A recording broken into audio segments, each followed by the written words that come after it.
Hi all, we are back on my channel. I know it's been long since we last spoke, but the issue that we have to discuss today is also very complex.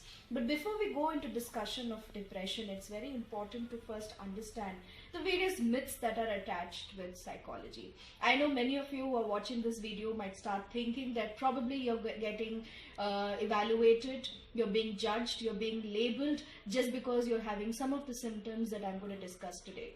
Don't worry, everybody goes through problems. Don't try to categorize yourself, and anybody who goes to a counselor is not necessarily a person who is having a mental disorder.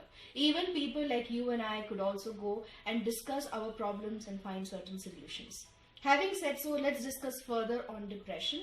So as I was telling you, that depression is of two types. One is a general depression and the other is a clinical depression. In general depression, you will have the similar symptoms, but then the severity of the concerns would be slightly lesser in comparison to clinical depression. In clinical depression, the individual would not be able to even do their daily activities. They completely get withdrawn from their daily activities and from their social status. So now let's discuss some of the steps or measures that an individual can take if in case going through general depression. The first step to be taken is to have an active lifestyle. So it's very important that you develop a habit or a hobby which includes going out for a walk or probably joining a gym or maybe doing some kind of a physical activity of your choice. Second, it is important to drink as much amount of water because you need to be hydrated. Our body contains more than 80% of it is water, so it's important to keep drinking water and maintain the homeostasis of the body.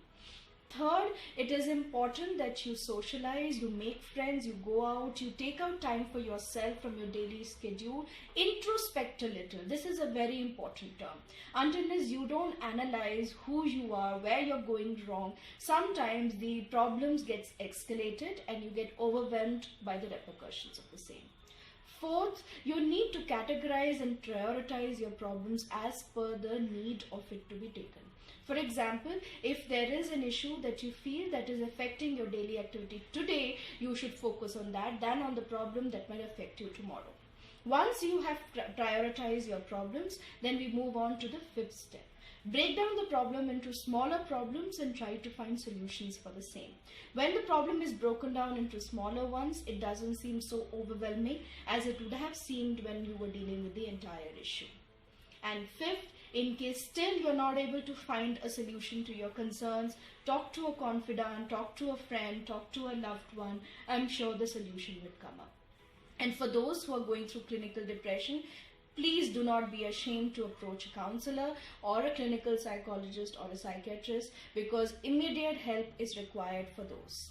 So please like and subscribe to my videos as more would be coming on the concerned topics like depression and myths attached to counseling.